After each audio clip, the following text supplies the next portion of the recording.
Muito bem, meus irmãos. Então, vamos iniciar e quem gosta de usar o chat, por favor, escreva aí a importância que você dá à misericórdia. A misericórdia é importante? Claro.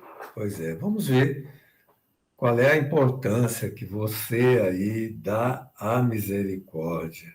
Muito bem. E, nesse momento, vamos iniciar. Nos compete hoje concluir o estudo do capítulo 10. Bem-aventurados os que são misericordiosos. O que é bem-aventurados? Felizes. Felizes. Felizes os que são misericordiosos, né? Uhum. Não julgueis para não serdes julgados. Tudo começa aí, não é? A gente acha que não julga ninguém, né? Será que é verdade? Atire a primeira pedra aquele que estiver sem pecado.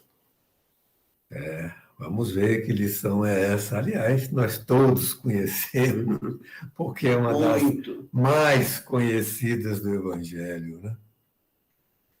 Bom, meus irmãos, a missão do Cristo foi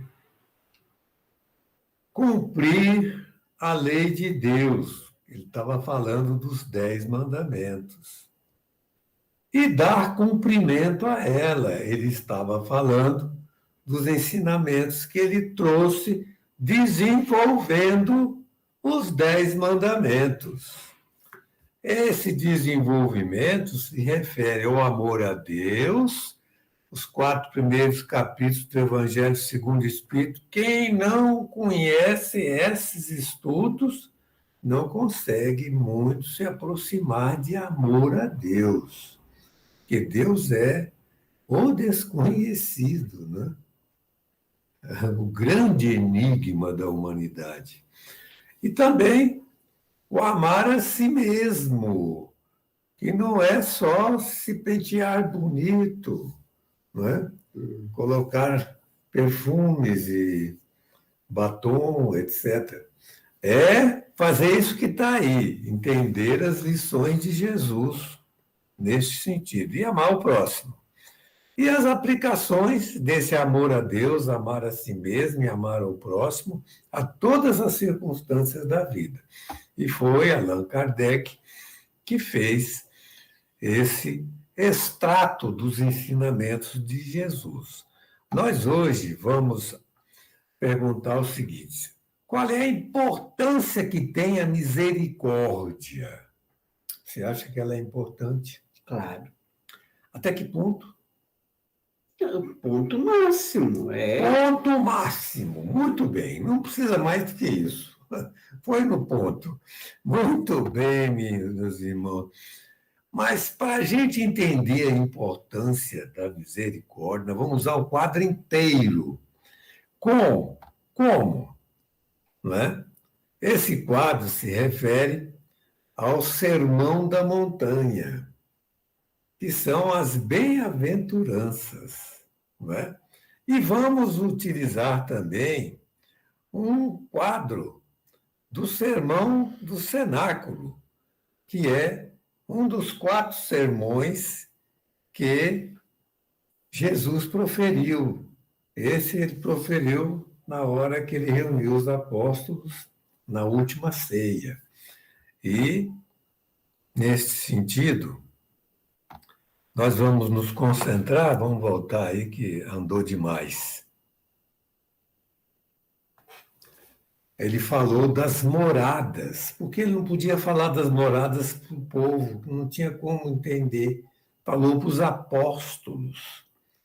Então, nós vamos juntar o espaço, a visualização espacial e a visualização de tempo que Jesus ofereceu para nós, para compreender a importância da misericórdia. Vamos nós. Tudo se baseia, então, nesta revelação que fez aos apóstolos na ceia, né? Na última ceia. Há muitas moradas na casa do Pai.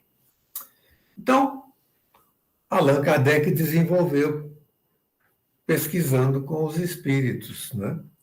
Essas moradas são esses diferentes mundos, que é uma escala de mundos que estão aí, que nós já conhecemos, passamos aqui diversas vezes, que começa na formação das almas, as almas nascentes, é o parágrafo 16 do capítulo 3º do Evangelho. As almas nascentes têm 2 caminhos ou mais, eu não sei, mas tem 2 no mínimo, que está lá nesse parágrafo 16, e um deles é o nosso, é esse aqui. Nós temos o nosso desenvolvimento por aqui. Viemos para mundos primitivos, expiações e provas, e estamos subindo no nosso caminho evolutivo. É bom lembrar que cada uma dessas classificações de mundo tem milhões de mundos na mesma classificação. A Terra, por exemplo, é um dos mundos de expiação e prova. A última encarnação, que não é de corpo de carne, é um corpo que a gente não pode imaginar como seja, é lá, nos mundos ditosos. E também nós temos no mundo mais avançado, que é o celeste, a situação de espírito puro. Ele não tem mais nem corpo propriamente dito. Ele tem alguma coisa que a gente não pode imaginar o que seja. Longevidade. A longevidade está em função da materialidade do corpo e das paixões da alma. Então, nós vivemos pouco, porque nós temos muitas paixões. Paixões inconvenientes, não é? Não são aquelas que promovem o progresso. E um corpo extremamente material. Kardec escreveu que os espíritos disseram que a Terra é dos mundos mais atrasados e mais materiais. É uma coisa incrível nesse sentido. O bem e o mal. Nos 2 primeiros de baixo, predomina o mal. Os 2 do meio, o bem predomina. Mas existe alguma coisa de mal, mas não é esse mal aqui que nós temos, né? E os puros espíritos, lá só tem o bem. Não existe nada de mal.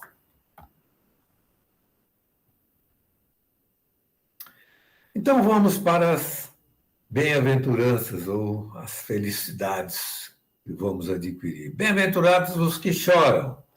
São os aflitos, porque serão consolados. Estamos nós aqui na seta que está vibrando aí a Terra.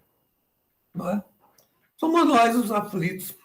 Aqui se chora, nos mundos primitivos é tão bruto que nem se chora lá ainda, né? Vai começar a chorar, vai virar mundo de expiação e prova. Seremos consolados, hein? É um dos ensinamentos que nós já estudamos aí. Aí, para essa consolação, Kardec inseriu o capítulo 6º, Cristo Consolador, a justiça de Deus nas causas das aflições, é a compreensão da reencarnação. Não é? E a justiça de Deus. Não existe sofrimento que não seja proveniente da justiça de Deus. E capítulo 7. Bem-aventurados os pobres de espírito, porque deles é o reino dos céus. Jesus falou que o reino dos céus está dentro de nós, mas também a espiritualidade, né? Kardec desenvolveu o tema, nós aprendemos que existem no mundo, nos espaços infinitos, não é? Uma situação de vivência de reino dos céus, independente de revestimento de corpo dentro dos mundos que estão ao nosso dispor para a evolução. Então, que é pobres de espírito? São os humildes. Parece que a humildade é a condição máxima para o espírito alcançar a felicidade máxima no plano evolutivo da criatura. Vamos ao outro. Bem-aventurados que têm puro coração, porque verão a Deus. É lá em cima, nos mundos celestes. Só eles terão visão de Deus. Até lá, apenas nos mundos ditosos, compreensão de Deus. Visão de Deus é lá em cima. Bem-aventurados os que são brandos, porque possuirão a terra. Eles possuirão a terra, os brandos e pacíficos, aqui, ó, quando a terra sai de expiação e prova e passa para regeneração. Não é? Muito bem. Mas muito interessante agora é saber que Bem-aventurados os que são misericordiosos, porque obterão misericórdia. aqui, meus irmãos, é que a gente entende a importância da misericórdia. Kardec inicia os estudos desse capítulo afirmando que a misericórdia é o complemento da brandura. Ora, o brando e pacífico vai passar para o mundo de regeneração. Possuirá a terra regenerada. Mas se ele não tiver misericórdia, afirmou Kardec, ele não pode ser brando e pacífico. Portanto, se nós queremos ir para o mundo regeneração, temos que ser misericordiosos. Ou estudamos e aprendemos a misericórdia, ou não conseguiremos ser brandos e pacíficos. Muito bem. Então vamos lá, é o nosso estudo da noite. Vamos voltar para onde nós estamos. Estamos em expiação e prova e vamos estudar a misericórdia. Neste capítulo, meus irmãos, nós temos aí todos os trechos do Novo Testamento que Kardec pesquisou sobre a misericórdia no Novo Testamento e coloca ao nosso alcance. Não é? E o próprio Kardec inseriu esses ensinos de Jesus em novos subtítulos, que nós vamos ver a seguir, fazendo uma autoavaliação aqui com a Eli. É agora que você entra, Eli. Por exemplo, Kardec, ele põe o subtítulo Perdoai para que Deus vos perdoe. E estuda Bem-aventurados os misericordiosos. Por quê? Alcançarão misericórdia. Alcançarão a misericórdia. Né? Se perdoardes aos homens as faltas ou erros que cometeram contra si, Deus os perdoará. interessante, né? Será que Deus não perdoa em alguma circunstância? Claro que perdoa. Deus não vai mudar. Né? Deus não é um homem. Né? São as leis de Deus que funcionam em nosso favor. Nós nos encaixamos nela, perdoando ou não perdoando. E as leis de Deus que funcionam aí nesse caso, a principal dela é a reencarnação, porque é o meio que ele nos obriga, vamos usar essa palavra, a ressarcir os nossos erros e ficarmos livres deles e nos purificarmos. Deus sempre perdoa. Mas tem uma frase aí dentro desse contexto que Deus não perdoará os pecados enquanto nós não fizermos esse ressarcimento pela lei da reencarnação. Muito bem, tem também esse aí, ide a sós, conversar com o seu adversário, né? E manda fazer várias vezes o perdão. Por que ide a sós, Li? Qual o princípio que está por trás disso? Do respeito, né, e da humildade. Se você tenta uma reconciliação, Você não deve levar testemunhas, mas sim ir sozinho, se colocando na posição humilde de quem quer reconciliar. Isso mesmo.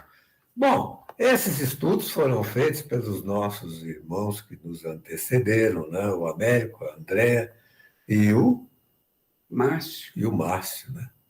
Muito bem. Agora, precisamos de misericórdia? Sim, porque nós temos um lastro de passado cheio de problemas, meus irmãos, não é?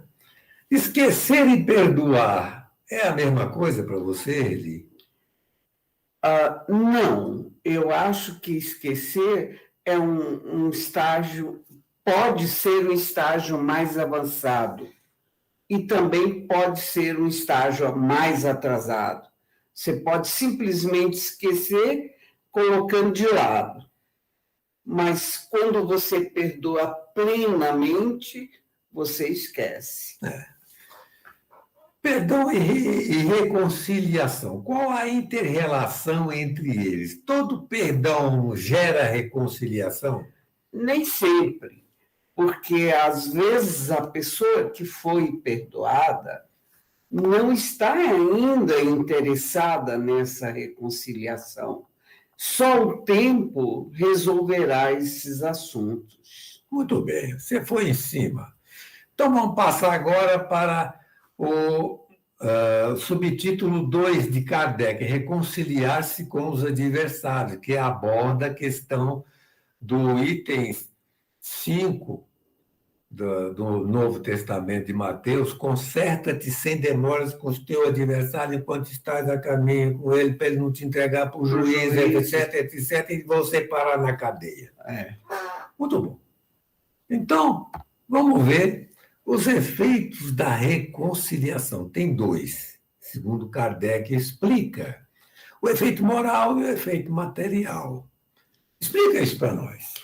Olha, a questão não é Deus perdoar, nem ninguém nos perdoar. A questão somos nós que, ao cometermos, não perdoarmos, nos ligamos a forças muito inferiores, vibratórias.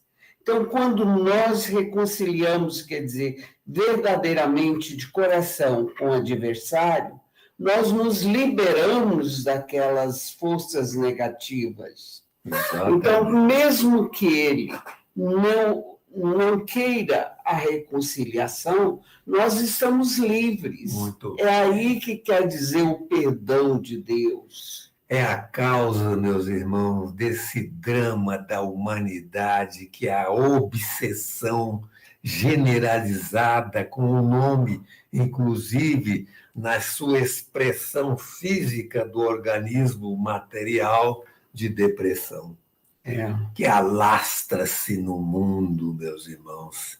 É a falta de perdão, em alguma época, no presente ou no passado.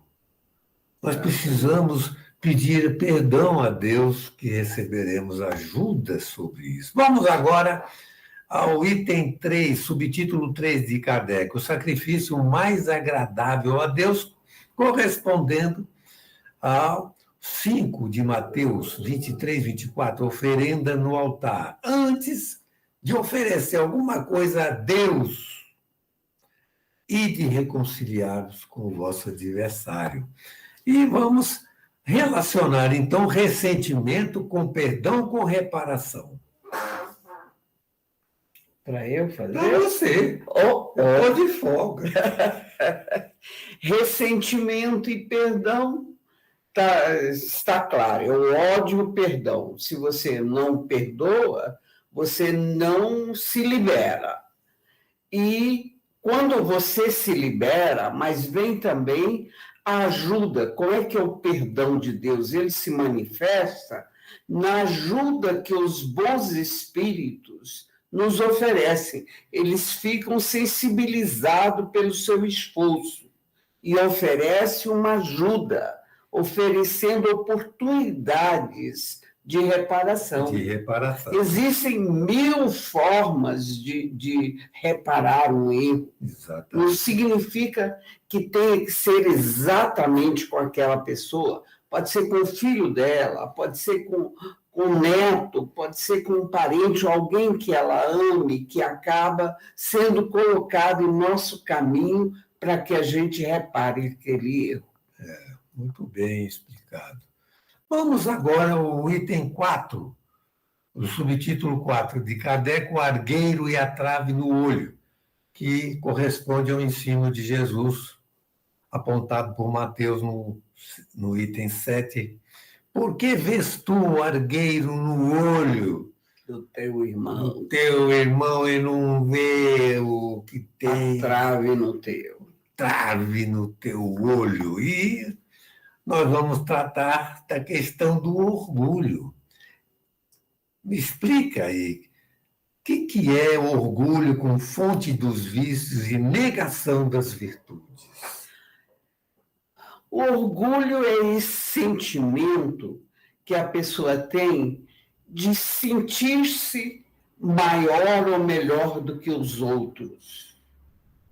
Não é? Isso é o orgulho. Exato. Ele pode ter orgulho de orgulho das suas qualidades, da sua inteligência, a se achar superior aos outros em inteligência, em colocação na sociedade. Então, isso, por se achar superior aos outros e não iguais como irmãos, ele se abre para uma fonte enorme de erros e de vícios. Exato. De egoísmo. É a fonte de todos os vícios. Exatamente. E a porque negação partir de todas as virtudes. Diretamente é isso. Muito bem, então vamos lá. E agora, vem, não julgueis para seres julgados se esta mulher foi apanhada em adultério, que Kardec colocou no subtítulo que está aí embaixo, né? Atire a primeira pedra, não julgueis para ser julgado. Nós vamos ver mais na frente. Bom, tem também instruções dos espíritos. Eu vou me fixar apenas nessa terceira. É permitido repreender os outros, que ela é maravilhosa. Você acha que é permitido? Claro, Claro. claro que sim. Nós não podemos compactuar com o que é errado. Mas também não vamos sair por aí consertando o mundo. Dando tiro em todo mundo. Não é? Para compreender bem isso, meus amigos, é preciso ver a interação das leis. Não é? Nós vemos isso com as leis do Livro dos Espíritos.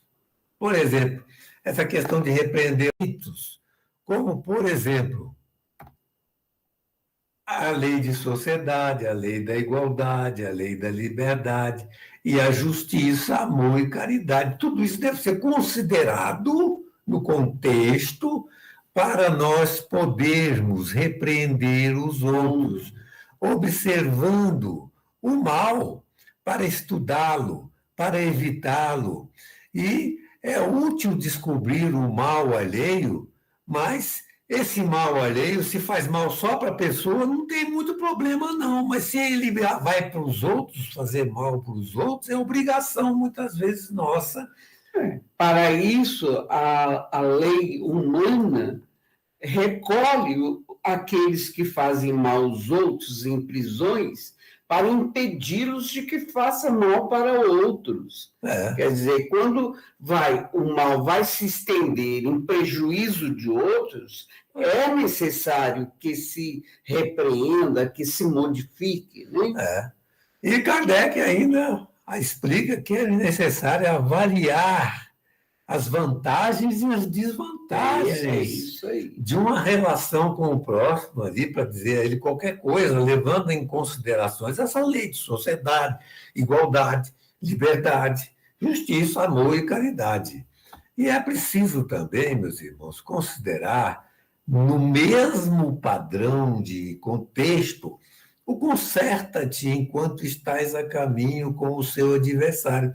Porque se ele não quiser conversar, se ele não quiser o papo do perdão mútuo, etc. Ele está ferindo estas leis, e o problema passa a ser Dele somente. dele somente, porque está escrito aí. Kardec escreveu: Deus não deixa ao sabor da vingança aquele que soube perdoar. Então, vocês vejam como é complexo o Evangelho, meus irmãos. É simples demais o texto de Jesus, é direto, de compreensão direta. Como tudo que está aí nessas leis de Deus, aí no livro dos Espíritos, também são muito simples. Mas a interação das leis, muitas vezes, criam a necessidade de estudos mais profundos e nós precisamos fazer. Agora vamos terminando. Trouxeram-lhe a mulher que fora surpreendida em adultério. A cara desse povo. De maus. Cara de maus, como se santos fossem. Severos. Disseram a Jesus: a lei de Moisés ordena que apedrejem as adúlteras. Qual a sua opinião? A lei de Moisés. Olha bem, Jesus podia ter retrucado, porque eles queriam pegar Jesus. Se Jesus desobedecesse a lei, eles iam botar Jesus na cadeia. Era a lei deles. Então, podia Jesus contextuá-los assim, ó. Disseram a Jesus: onde está o Não. homem? Não, tá. Diria Jesus: onde está o homem? Porque em Levítico, capítulo 20, que manda apedrejar a mulher, está escrito para apedrejar a mulher e o homem. Sim, está certo. Então Jesus O podia homem dizer: com quem ela pecou, né? onde está o homem? Por que você precisa só a mulher? Mas aí Jesus teria o papel: bom, vamos matar a mulher, vamos matar o homem também, porque não se pode matar um só. Não é esse o papel do Cristo. A universal resposta de Jesus. Aquele dentre vós que estiver sem pecado, atire a primeira pedra. Simples. Simples. Mas olha, para acontecer o que aconteceu, era preciso uma multidão de espíritos nobres aí, atuando nesses homens duros, insensíveis, para fazê-los meditar, refletir, sentir, vibrar, não é? Eu nem sei qual o papel de Jesus escrevendo aí na areia, né, como diz o Evangelho. Deve ser alguma coisa assim monumental, fantástica. Mas olha o que aconteceu. Aos poucos foram saindo, um após o outro, começando pelos mais velhos. É preciso verificar. Ficou Jesus a sós com a mulher no meio da praça. É a única maneira de se poder, digamos, fazer um julgamento leal é não ter o mesmo crime. Quem tem crimes, e nós temos o nosso passado que nem conhecemos, nem lembramos, graças a Deus, né? Esquecemos do Para passado. julgar, teríamos que não ter esses crimes, né? Na verdade, o que acontece é isso: não desaparece, nós desaparecemos de qualquer julgamento deste mundo, meus irmãos. Nós somos criaturas. Nós não estamos falando da justiça humana, que tem suas funções na sociedade, funções nobricíssimas. Nós estamos falando das coisas morais, meus irmãos. Perguntou-lhe Jesus: onde estão os que te acusavam? Ninguém te condenou? Olha a pergunta. Ninguém te condenou? Ela respondeu: não, Senhor. Disse-lhe Jesus: também eu não te condenarei. Vai-te e não tornes a pecar. Meus irmãos, esse vai-te, não tornes a pecar é complexíssimo. Vai-te. Vamos começar pelo vai-te. Vai-te viver com os seus erros e agora conhecidos publicamente, com o povo que te conhece, vai sofrer as consequências do mal, do crime ou do erro que cometestes, porque não é só sexo, é todo tipo de erros morais que nós cometemos. Isso aí é uma extensão para a nossa compreensão da importância do estar convivendo no mundo com esse vai-te e viva, e corrija-se, etc. E o não tornes a pecar. Esse não tornes a pecar tem uma consequência, meus irmãos, que é extraordinária e Kardec explorou no capítulo, a obsessão.